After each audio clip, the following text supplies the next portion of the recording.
Movie के start में हमें एक मॉन्स्टर को दिखाया जाता है जो कि एक आदमी को बुरी तरह से खा रहा होता है। फिर मूवी डे टाइम में शिफ्ट होती है जहाँ पे हम लोग कैरी को देखते हैं। कैरी अपने दोस्तों के साथ डोर को ढूंढने जाती है। इसके बारे में अक्सर उसके पेरेंट्स बताया करते थे।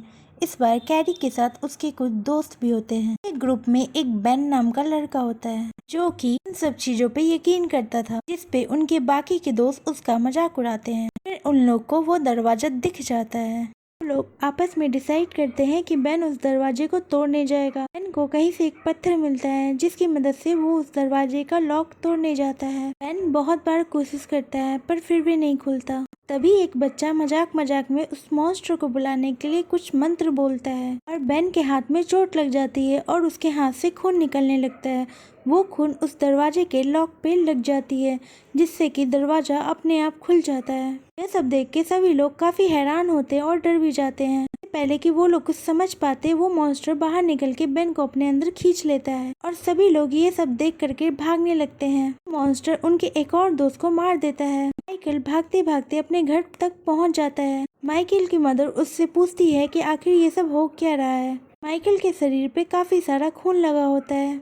तभी बाहर से कुछ आवाजें आने लगती है। माइकल का फादर गन लेकर के बाहर देखने जाता है। उसकी माँ समझ चुकी थी कि शायद मॉन्स्टर बाहर आ चुका है। तभी वो मॉन्स्टर वहाँ पे आ जाता है और उसकी माँ पे अटैक कर देता है। माइकल और उसकी सिस्टर चुपचाप से ये सब देख रहे होते हैं। वो लोग भी उस मॉन्स्टर से बच के निकलने लगते हैं, जिस पे मॉन्स्टर उन्हें देख लेता है और वो उन्हें भी मार देता है। कैरी का फादर ये सब देख के काफी अपसेट होता है और वो लोग डिसाइड करते हैं कि अब वो यहाँ नहीं रुकेंगे क्योंकि यहाँ रुकना अब सेफ नहीं था।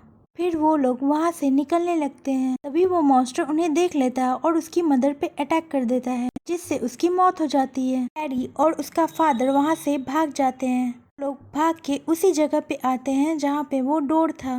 फिर कैरी का फादर डिसाइड करता है कि वो कैरी को उस डोर के अंदर डाल देगा जिससे कि मॉन्स्टर उस डोर के अंदर चला जाए। फिर वो उसे वापस बंद कर देगा। वो ऐसा ही करता है पर वो मॉन्स्टर वहाँ आ जाता है और उस पर अटैक कर देता है। कैरी ये सब देख के काफी घबरा जाती है और उस दरवाजे को बंद कर देती है। पर इन सब के बीच में कैरी अपना हाथ खो देती है क्योंकि वो मॉन्स्टर उसका हाथ खा जाता है। कैरी जैसे तैसे हिम्मत दिखा के दरवाजा बंद कर देती है पर वहाँ बेहोश हो जाती है। फिर हम लोग एक आदमी को देखते हैं। कैरी की जब नींद खुलती है तो वो खुद को एक ट्रेन में पाती है। वहाँ से नीचे उतर के एक घर में जाती है। फिर उसे एक लेडी मॉन्स्टर दिखती है। वो उससे बच करके उसी डोर के पास जाती है और उसे सब कुछ याद आ रहा होता है कि उसने कैसे कैसे अपनों को खोया था।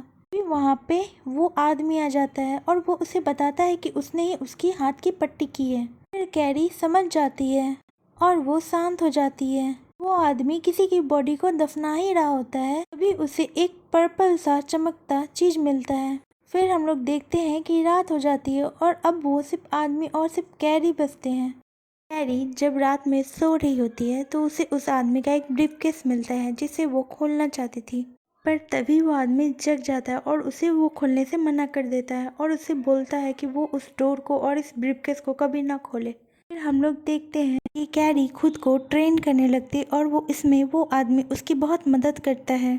वो कैरी के लिए एक आर्टिफिशियल हैंड ला के देता है जिसमें एक पर्पल कलर का शाइनिंग सा एक नुकीला सा कील होता है और वो उसे बताता है कि मॉन्स्टर इसी से कमजोर होते हैं और ये कील उसकी मदद करेगा।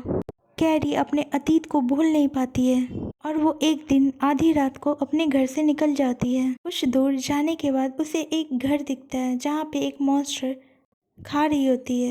कैरी जैसे ही उस मॉन्स्टर के पास अटैक करने जाती है तभी अचानक से एक और मॉन्स्टर आ जाता है। वो डर करके वहाँ से भाग जाती है और एक जगह पे छिप जाती है। वो मॉन्स्टर उसके भी पीछे आ जाती है। तब कैरी उसी हथियार से उस पर हमला करती है जिससे वो मॉन्स्टर घायल हो जाती है और कैरी वहाँ से भाग जाती है। वो भाग करके उसी आदमी के पास आती है। तब कैरी काफ़ी परेशान होती है और उससे बताती है कि वही वो लड़की थी जिसने वो दरवाज़ा खोला था और जिसके कारण इतने लोगों की मौत हुई है। ये सब सुन के उस आदमी को काफ़ी गुस्सा आता है और वो वहाँ से चला जाता है। फिर मूवी कुछ साल बाद की दिखाई जाती है जब कैरी बड़ी हो जाती है। वो वहाँ अकेली थी। वो उस मॉन्स्टर से बदला लेने के लिए उसी डोर के पास जाती है और एक बार फिर से वही मंत्र रिपीट करती है। तभी अचानक से एक और मॉन्स्टर आके उस पर हमला कर देता है। कैरी उसे जब मार रही होती है तब उसका ब्लड उस लॉक पे पड़ जाता है और दरवाज़ा खुल जाता है और वो मॉन्स्टर वहाँ से बाहर निकल जाता है। फिर वो कैरी पे हमला करता है। कैरी अपना वही हथियार उसे दिखाती है जिससे कि वो वहाँ से चला जाता है और कैरी वहीं बेहोश हो जाती है। फिर मूवी पास्ट की दिखाई जाती है जहाँ पे हम लोग वही आदमी को देखते हैं। वो आदमी कैरी को तो नहीं मारता पर वो और मॉन्स्टर से बदला लेने निकल जाता है। कैरी भी उसके पीछे वहीं आ जाती है। तभी एक मॉन्स्टर उसे भी मार देता है और वो कैरी को वहाँ से जाने को बोलता है। कैरी ये सब देख के काफ़ी दुखी होती है क्योंकि वही आदमी था जिसने उसकी अभी तक जान बचाई थी और मदद की थी। फिर मूवी प्रेजेंट में शिफ्ट होती है जहां हम लोग कैरी को बेहोश देखते हैं। कैरी की जैसे ही नींद खुलती है वापस से अपने घर जाती है और वो खुद को बहुत हारा हुआ महसूस कर रही थी क्योंकि अब वो दरवाज़ा भी खुल गया था और वो मॉन्स्टर बाहर निकल आया था। फिर उसे उस आदमी की बात याद आती है जिससे उसने बोला था वो कभी भी वो दरवाज़ा और उसका ये ब्रीफकेस कभी भी नहीं खोलेगी। कैरी तभी उसका ब्रीफकेस खोल देती है और उसमें एक अजीब तरह का नक्शा होता है जिसे देखने के बाद कैरी बाहर आकर के उस अकेले दूसरे मॉन्स्टर को आग लगा देती है और फिर मूवी यहीं पे ख़त्म हो जाती है।